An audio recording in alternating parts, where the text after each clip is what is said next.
చంద్రబాబు నాయుడు గారి ప్రభుత్వం అధికారంలోకి వచ్చినప్పటి నుంచి జగన్మోహన్ రెడ్డి గారిని ఎప్పుడెప్పుడు అరెస్ట్ చేయాలని కుతూహలంగా ఉండడంతో ఇప్పుడు దానికి సమయం వచ్చింది. జగన్మోహన్ రెడ్డి గారి అరెస్టుకు కూడా రంగం సిద్ధమైంది.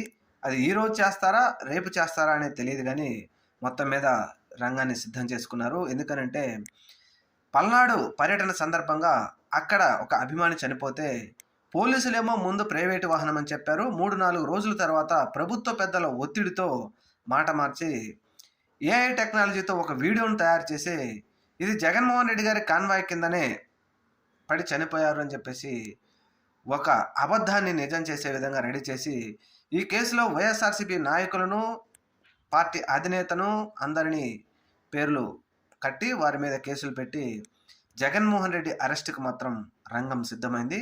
చూడాలి మరి ఈ రోజా రేపు అనేది. ఏది ఏమైనా ప్రజలు మాత్రం గమనించాలి తప్పొప్పులు ఎవరు అనేది.